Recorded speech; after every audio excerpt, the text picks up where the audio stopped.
Bonjour Geoffroy Didier. Bonjour Alex Bouilléguet. Il y avait peu de suspense. La motion de censure déposée par la gauche hier n'est pas passée. Michel Barnier a un petit peu de répit encore devant lui. Est-ce qu'il peut durer comme ça longtemps, Michel Barnier ? Heureusement que cette motion de censure n'est pas passée parce qu'il faut laisser Michel Barnier travailler.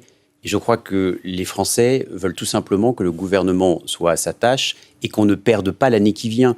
On nous promet d'ores et déjà une élection législative anticipée dans quelques mois. Nous, ce que nous voudrions, c'est que nous affrontions la réalité économique, sociale, financière, migratoire, parce que depuis 7 ans et depuis trop d'années, le pays s'est affaibli. Il s'affaiblit avec 1 000 milliards d'euros de dettes supplémentaires en 7 ans, avec 1 000 agressions par jour et avec près de 95% des immigrés clandestins, c'est-à-dire ceux qui ne respectent pas nos lois et nos valeurs, qui ne sont pas reconduits dans leur pays. Donc oui, nous n'avons pas de temps à perdre et laissons travailler sereinement et activement Michel Barnier. Le Rassemblement national n'a pas souhaité voter cette motion de censure. Le parti estime qu'il faut attendre un petit peu les actes de Michel Barnier. Est-ce que vous trouvez que le RN est aujourd'hui plus responsable que la gauche ? Bien sûr. Et le Rassemblement national, dont je ne partage pas une très grande partie des préconisations, et qui pour moi est un parti populiste, même si j'en respecte les électeurs, se comporte bien mieux que l'extrême gauche, qui se comporte très mal sur le fond, par son anti-républicanisme, par son communautarisme, mais aussi sur la forme, c'est-à-dire sur la façon de créer un rapport de force malsain, avec Jean-Luc Mélenchon qui constitue un cocktail Molotov à lui tout seul, jeté sur la République à travers, par exemple, une volonté de pavoiser de drapeaux palestiniens toutes les universités pour créer une sorte de chaos au sein de la jeunesse de France. C'est ça l'exemple, lorsqu'on est un responsable public, qu'on donne aux Français, et notamment à la jeunesse. Vous voyez, tous ces gens-là, tous ces extrémistes de gauche doivent être combattus, et c'est la raison pour laquelle nous, les Républicains, nous avons fait un petit bout de chemin en décidant de créer un bloc central face aux extrêmes. Non pas qu'on soit tous d'accord entre nous, bien évidemment. Le chemin est difficile, mais tout simplement parce que nous n'avions pas le choix. Le chemin est difficile et c'est vrai qu'on sent que ça tangue quand même pas mal au sein notamment du bloc central. La prochaine échéance, ça va être le vote du budget. Il va être présenté demain. Gérald Darmanin ne soutiendra pas des hausses d'impôts. Gabriel Attal n'est pas non plus beaucoup plus tendre avec Michel Barnier. Et les deux jurent pourtant la main sur le cœur qui veulent que Barnier ça marche. Est-ce qu'ils veulent vraiment que Barnier ça marche, Gérald Darmanin et Gabriel Attal ? Je ne suis pas là pour commenter les déclarations des uns et des autres, mais plutôt pour vous dire ce que nous souhaitons au sein des Républicains. Non, mais quand même, non, moi, on a le sentiment que les seuls alliés aujourd'hui de Michel Barnier sont les 47 députés républicains. Je ne crois pas, et je ne l'espère pas. Ce que je voudrais, en revanche, c'est que nous ayons un budget qui soit sain. Et qu'est-ce que j'appelle un budget sain ? C'est un budget qui n'augmente pas les impôts des Français. Nous avons aujourd'hui un seuil d'acceptabilité de l'impôt qui est saturé. Nous avons le taux de prélèvement obligatoire le plus important des pays de l'OCDE. Donc, je ne veux pas entendre parler de nouveaux impôts pour les Français. Donc, vous êtes comme Gérald Darmanin ? Mais oui, je suis surtout comme n'importe quel citoyen qui n'en peut plus de payer autant d'impôts. Et vous savez, il suffit de... Donc, ça veut dire que si vous étiez député, si vous étiez à l'Assemblée nationale, député républicain, vous ne voteriez pas le budget de Michel Barnier ? Je ne voterai pas en tout cas les augmentations d'impôts. Pourquoi ? Parce que nous n'en pouvons plus. Et pourquoi aussi ? Parce qu'il y a une autre méthode et un autre chemin, et je sais que Michel Barnier le comprendra et coproduira ce budget avec les députés, notamment des Républicains. Mais faire payer, excusez-moi, les Français les plus aisés, c'est-à-dire que c'est vraiment une infime proportion des Français, ne pas toucher aux classes populaires, aux classes moyennes. Vous dites pas, c'est une mesure de justice fiscale aussi, il faut que tout le monde mette la main à la poche. Nous ne sommes pas naïfs. Nous savons très bien que lorsque nous faisons payer les plus riches, parce qu'ils sont mieux conseillés par des avocats, par des fiscalistes, s'organisent, voire quittent la France. Et donc, qui paye à la fin ?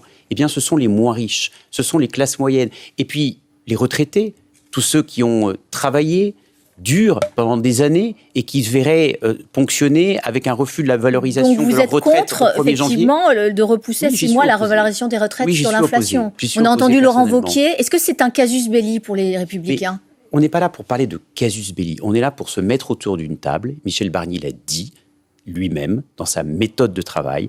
Il coproduira le budget avec le Parlement. Moi, je vous dis juste que je suis contre toute augmentation des impôts. Pourquoi ? Parce qu'il y a une autre méthode.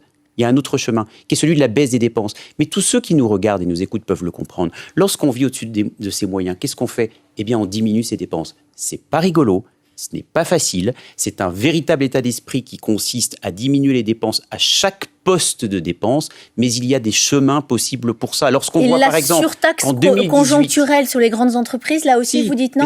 Non. Ça, c'est différent. Ça, pourquoi pas? Ça, ce sont des revenus exceptionnels par certaines entreprises en dehors du marché normal. Ça, oui. Mais les Français, les personnes physiques que nous sommes, les contribuables, nous ne devons pas voir nos impôts augmenter. Et puis, vous savez, une fois qu'on ouvre la boîte de Pandore fiscale, eh bien, c'est un feu d'artifice. J'entends certains, par exemple, vouloir s'en prendre au pacte Dutreil, qui permet de diminuer les droits de succession pour lorsqu'on récupère des actions d'une entreprise. Eh bien, certains nous disent que c'est une stratégie d'évitement de l'impôt. Pas du tout. C'est un outil de stratégie nationale, souveraine, pour pouvoir conserver les actions en France et faire en sorte que les entreprises ne se mettent pas entre les mains des fonds spéculatifs chinois ou américains. Vous voyez, en réalité, ça c'est du concret, ça c'est du bien fait, préservons-le coûte que coûte. Michel Barnier veut aussi tailler dans les dépenses des collectivités locales, 5 milliards en moins. Vous êtes président délégué de la région Île-de-France, est-ce que c'est réalisable ? Écoutez, si la région Île-de-France pouvait être un exemple pour l'État, on s'en porterait bien mieux de si bon matin. Vous gérez bien vos finances, votre budget ? Ce n'est pas nous qui le disons, parce que vous savez, s'autocongratuler n'a pas beaucoup de sens. Ce sont les agences de notation financière qui nous notent bien mieux que l'État. Pourquoi ? Parce qu'avec Valérie Pécresse, nous avons diminué précisément tous les dépenses inutiles. Nous avons supprimé tous les gaspillages indécents. Nous avons fusionné un grand nombre d'organismes de la région. 15 organismes de la région ont été fusionnés ou supprimés sans que cela porte préjudice aux Franciliens. Alors qu'il y a 450 observatoires, dont certains sont franchement inutiles au niveau de l'État. Mais Bruno Donc, si Le Maire l'État pouvait agir comme la région Île-de-France, nous ne serions pas là ce matin à échanger sur la nécessité de baisser les dépenses au niveau Bruno de Le l'État. Maire, il dit que ce sont vos dépenses, celles des régions, qui ont explosé. C'est une blague. Bruno Le Maire nous a menti. Bruno Le Maire a organisé un budget 2024 sur un déficit public. Vous savez, le déficit, c'est la différence entre les recettes et les dépenses de l'État. Sur un déficit public de 4,4% du PIB, pardon de ce chiffre, mais c'est important de le dire, alors qu'en réalité, il va être de 6%. Et la moyenne européenne, je le dis comme ancien député au Parlement européen, est de 3,2%.